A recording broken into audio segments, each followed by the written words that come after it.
Hello friends, my name is Bahroz. I'm a finance executive by profession and welcome to my channel. In today's video, I will talk about how you can go about acing the most common interview question, which is to introduce yourself. Now, this particular question comes in different forms, which is introduce yourself, tell me about yourself, tell me more about yourself.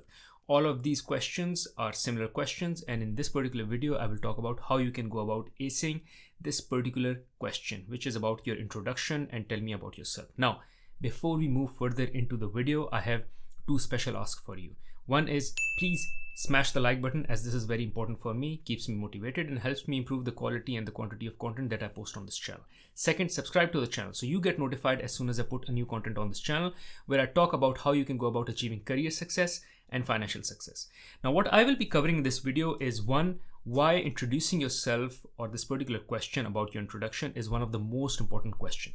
Second piece that I will talk about is what are the myths about answering this particular question. When you go on the web and search, how can I go about introducing myself? There are different kind of responses you'll find on the web, and some are myths that I want to bust in this particular video. Then we will talk about what are the common FAQs, commonly asked questions that candidates have around this particular question. Like in terms of how much time do I need to spend? How much detail do I need to talk about, and all of this. So I will cover this in the video as well. And towards the end, I will talk about how you can go about answering this particular question, and also will give you a sample example as to how I recommend people or recommend candidates that I coach to go about introducing themselves. Now let's start talking about why is this the most important question, when the answer is that this is the first question that you will be asked in the interview. Now, if you start your interview at a very strong footing, like the first question that you're asked, and you really throw it out of the park, your interview will start on a very strong footing. One. Second, you will feel confident because now you've delivered a strong answer and you feel good about it. It was a flawless delivery. The interviewer is happy and you are confident, and the rest of the interview will be a breeze for you. So you will gain more confidence. And second, you will be able to impress your interviewer. Now, third is around impressing your interviewer is this particular question is a question that the interviewer is not really grading you on. Like even if they have their mark sheet in front of them and they're trying to take notes around you and trying to give you points, they're not ranking you or giving you any scores around your introduction. However, if you give a flawless introduction, an amazing introduction, they will be wowed. So the idea is they are not expecting much from you. They just threw in this question as a warm-up, as an icebreaker, and they expect a standard answer from you. But if you give them a very solid, prepared, a good answer, they will be surprised, positively surprised. So the expectation is very low. When expectation is very low, it is very easy for you to succeed and ace it. So make sure you prepare for this question, because many people don't even prepare for this question. They go in the interview saying, oh, it's all about my introduction. I'll just say a few things about myself and that is it. They're primarily preparing more around questions which are pertaining to leadership, conflict, all of that, which are important questions. But this is the first question you will be asked. And this is the question where you can have a strong footing. This is the question where the interviewer's expectations are very low. So make sure you go in prepared. And this is a question which is most commonly asked as well. So there is a good 90 to 95% chance that you will be asked this question. If there is such a strong chance, why miss that chance? Why not make sure that you go in prepared? So this is why this is the most important question. Now, one important call out. In case you are interested in booking a live coaching session with me, you can do so using the link in the description of this video. During that live session, I train candidates on how they can go about preparing for the interview, how they should go about answering certain questions. So I have mock questions for them. I ask them questions, they respond, and then I tell them how they can make their answers better. So overall, I train them how they can become better interviewer in order for them to ace any job interview that they are working against. In case you want to know how do I go about delivering that particular session, I will leave a link to a sample video or sample session which I had with one of my candidates. You can check it out here. Now let's get rolling back into the video. Now, second piece that I talked about that I will cover is what are the myths. Now, the typical myth on the internet that you will find around this particular question is don't talk about your personal side. Just talk about the job or the job description. So whatever is written in the job description, make sure you only talk about that. Be very professional and be very focused, be very concise, and don't talk anything which is irrelevant. Well, this is a bad advice and this is a wrong advice. You need to talk about yourself both from professional side and personal side. The idea here is that your personalities should also come across to the interviewer. The interviewer who is hiring you is not just hiring you for your individual skills. They are great. They need your skills. But they are also hiring you so you can come and fit in their organization as a brick in the wall and can support the rest of the organization and not be a solo player, rather be a team player. This hiring manager, he or she knows that they will be working with you for a very long time, and hence it is important for them to also relate to you, to know if you are someone who is fun to work with. They just don't want to hire someone who is very good with skills but is not fun to work with. Again, at the end of the day, you are expected to come and become a team player. There is an organization which is already set up. There is a certain culture that the organization have. It is very important for them that you come in the organization and become part of the culture and then contribute, as against just knowing your stuff and not being able to contribute just because it is difficult for you to contribute because you're not a cultural fit. So how do you tell them you're a cultural fit? The only way for you to tell them you're a cultural fit is to bring in your personal side. Who are you in your non-professional life, and what merits does it hold? What is that drives you? What is that motivates you? These are all the aspects. When you start talking about them, they can start to relate you as an individual at the workplace. Like they can start thinking about you as a particular person who is working in their team, and they can picture you as against just seeing what is already written on the resume. Now, secondly, another important piece is that a lot of stuff is already written on the resume. You will be summarizing all of that as well, or to some extent part of that as part of your introduction. But it is important that you also talk about something which is not on the resume, something more about you. And hence, this is something I will talk more towards the end, where I'll explain what is the sample answer or what is the way you can typically go about answering this particular question. But make sure you don't limit yourself to the job description only. You have to talk about yourself more than the job description, more than your professional side. Now let's keep going. The third is the common FAQs. Now, one common FAQ that I'm asked is, how much time should I spend on my introduction? Well, here's the thing. Typically in an interview, you get asked around 8 questions. 8 questions, if you spend around 5 minutes per question, it is around 40 minutes. So 40 minutes of pure question and answers, which is the core part of the interview. You still have 20 minutes. 5 minutes for introduction, 5 minutes towards the end for any questions that you have to ask of them, which makes it 50 minutes. So you still leave a buffer of 10 minutes. So what I'm trying to say here is that if you take around 5 minutes for your introduction, for an interview which is 1 hour long, this is good enough. This is very good. You can easily spend 5 minutes, because if you take 5 minutes for your introduction, you can still answer another 8 questions that the interviewer might have or will have. And then you go about asking questions of them, which is, do you have any questions for me? And then you still have a 10-minute buffer. This is good. So essentially you can take around 5 minutes to introduce yourself. So this is number one. Second is, they have read my resume. If they have read my resume, what is that I need to tell them more? Well, people don't really read the resumes, or even if they read, they kind of skim the resumes. Typically speaking, a hiring manager would spend around less than a minute to go through your resume. They will just skim through the resume, pick up big highlights, and primarily focus on the roles and responsibilities that you recently have. Would not focus on, especially if you have a 2-page resume, on the second page or towards the end of the resume. They will primarily focus on the recent experience and will be just skimming through the resume. So don't assume that they have read every word of it. And hence, this is your opportunity to even give a summary of your experience, which is already captured in the resume. So don't feel bad or don't feel challenged that if you've already captured stuff in your resume, you just don't want to talk more or talk about it again. Well, the interview is all about you talking about your resume or your professional experience, because you've captured your professional experience in resume, and now you're just sharing them by a personal chit chat or a personal conversation, which is the interview itself. So it is okay if you are repeating stuff which is already in the resume. Another question I get asked is, how detailed should the answer be? Well, I'll talk more about how detailed should the answer be, but it should be an answer which can give a summary about you professionally and personally. Now, it doesn't mean that you have to go into the details of the timeline, the projects, their project details, names, and what you achieved. No, you just talk about what your core responsibilities or what your key achievements were. And again, as I said, I will talk more about it when I start explaining how do you go about answering this particular question. Last question is, should I mention your hobbies? And the answer is yes. And again, this is important because you also have to bring in your personal side. So don't just limit the answer to the professional side or anything that is on the resume already, but also bring in some elements which are not covered in the resume. It could be your hobbies, it could be your personality, it could be your personal life. Now, let's get into how do we go about answering this question. Number one, it is very important, as I said, that you just don't talk about your professional side, but also talk about your personal side.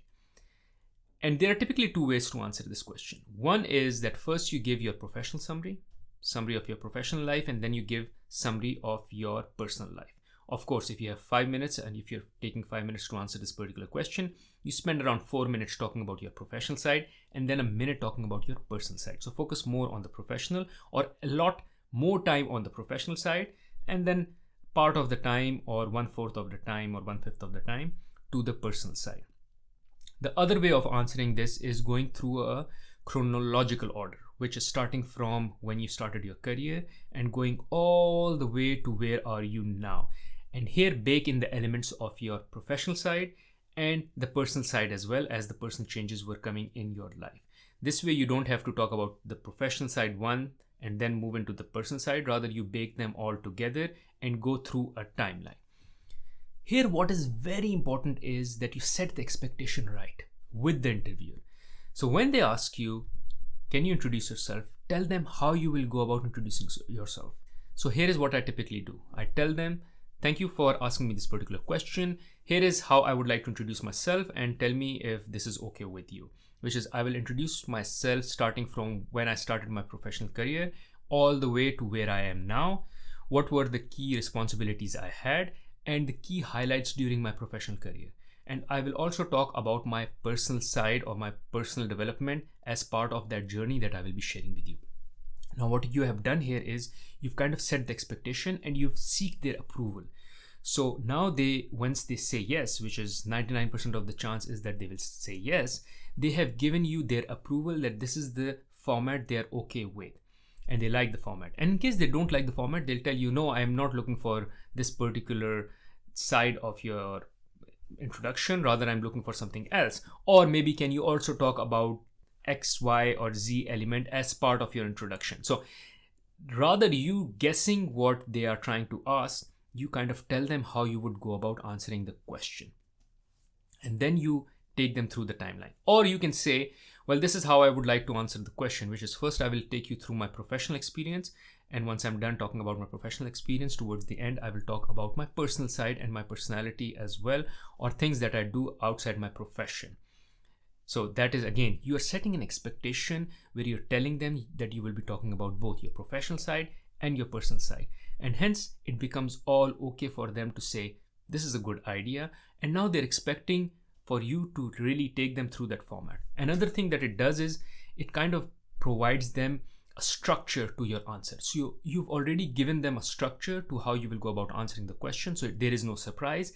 And now they're expecting, as you're moving through the timeline, they're expecting more and more things to come, and they're expecting you to take them from one end to another, because this is what you've told them about yourself, that I will take you through a journey.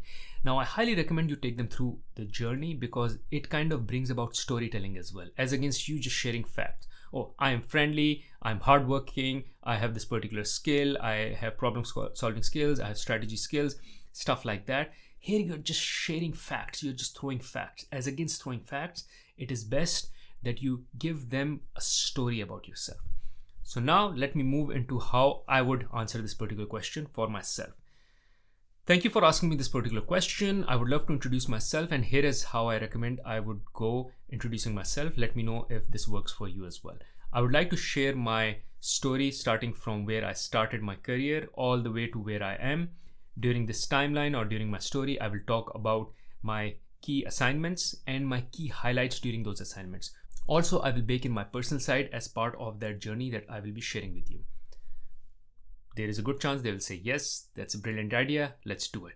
And then I go introducing myself. I started my career in Pakistan with Procter & Gamble, in finance. I worked in Karachi in Procter & Gamble in finance for around 5 years, and during my time in Procter & Gamble, I worked across multiple functions like sales finance, corporate accounting, treasury, logistics finance, financial analysis. During this period, the key highlights of my career were: one, working on long-term business strategy for the company, working on devaluation recovery pricing, and working on big transition projects like SAP transitions and transition of distributor. It was during my time in Karachi that I also found my better half and I got married as well. And here I kind of throw in a joke as well. The joke that I kind of throw in, which makes it more personal and brings a smile on the interview for the most part and makes the rest of the interview very easy, is that I have a saying for at least people in Pakistan that either they find their better half in school, which I tried a lot, but I just couldn't find it, or it didn't work out for me.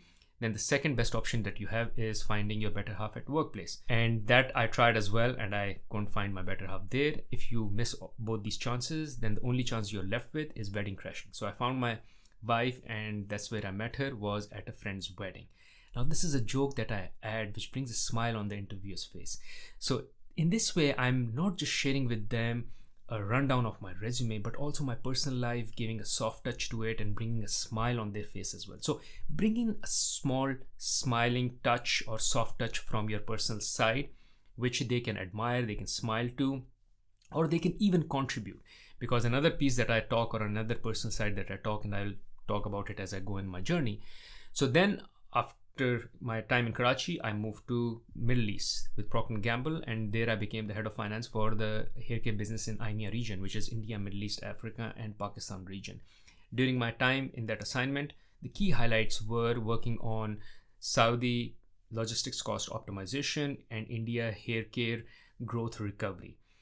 And it was during my time in Dubai that I had both my kids, my son who is X years old, my daughter who is Y years old. Now here the joke that I bring in is that when I had my daughter, I could have hundreds of her. And then when I had my son, this was it. If I had my son before my daughter, it would be just one child. Just because my daughter is so sweet, so polite, so nice, and my son is one of the naughtiest child I've come across. Again, this brings a fun element, and when the interviewer is listening to this, for the most part, or many times, they can relate to it as well, talking about, oh, I have a son as well. Oh, it's usually the second child which is mischievous or is naughty. It's not about the boy and the girl and so on and so forth. So again, you bring in a discussion or a quick chit chat around family dynamics, around kids, or something around those lines. Again, it doesn't matter if you don't have kids, you can talk about something else, some sports that you play, some achievements that you've had in your personal life, and so on and so forth. And then I continue to take them through my journey of moving from Pakistan to Dubai, Dubai to Canada, and currently in US. And again, throughout the journey, I talk about the key roles that I've done. And within those key roles, I talk about 2 or 3 key highlights. So in totality, I take them through 4 phases of my life, from Karachi to Dubai, Dubai to Canada, Canada to US. These are the 4 phases. Under each phase, I give them the assignments that I've done. And under each of these phases, I tell them at least 3 highlights or 2 highlights that I just want to call out and talk about. So this makes around 10 highlights that I share with them. So as part of this introduction, what I've done is I have told the interviewer what are the top highlights about me or about my career, and what is my personality, what is my personal side. Now, once you end this entire introduction, summarize everything, because this is a story that you've told so far. In the end, I kind of give a summary, which is all in all, I am about strategy development, strategy execution, strategy tracking. This is something which really motivates me and I enjoy doing. Second piece is problem solving and financial analysis. Third piece is simplification. So I like to simplify things. If it's a task, if it's a problem, anything that it comes my way, I simplify it. This is my way of working. And third, my strength or my key motivation, I would spare the word strength, rather talk about my key motivation. Something I like is people management. I really enjoy that. So you kind of give a summary of your entire life in like 15 or 10 seconds towards the end, which is for you to kind of tell them, this is all I wanted you to get out of what I was sharing in my introduction. Frankly speaking, these first 5 minutes should be good enough for the interviewer to say, I know this guy is good, whether I'm hiring or not. So in first 5 minutes, he or she should be decided that they want to hire you, just because you've given them a rundown of your professional experience, your personal experience, and who you really are. And by the way, the summary that you give in the end should relate to what they are looking for in the job description. So for instance, if they're looking for someone who has worked on strategy, who knows problem solving, simplification, is a people manager. So essentially in the end, you say, all in all, I just want to lay down that my career is primarily around commercial finance and FP&A. And my key motivations during my career have been around strategy development, strategy tracking and execution, people management, simplification, problem solving. Now, these are the elements which are already as part of the job description. So the interviewer listens to your entire introduction, they get to know you personally, and they also get to understand that all that you talked about in your personal and professional journey relates to what they're looking in the job description just because how you summarize it. So you give them a story, you tell them about your personality as well, and you exactly tell them what or the kind of candidate that they are looking for in that particular summary. This is how you go about introducing yourself. You can do this in 5 minutes, but remember, you have to practice. You have to practice like anything. Thank you for watching this video. Hopefully this video was helpful, and after watching this video, you will be able to ace this answer, throw it out of the park. In case you found this video valuable, I'm sure you'll find another video very valuable where I talk about what are the mistakes you need to avoid in an interview. You can check it out here. Other than that, there is another video where I talk about how you can go about calming your nerves during an interview. You can check it out here. Thank you.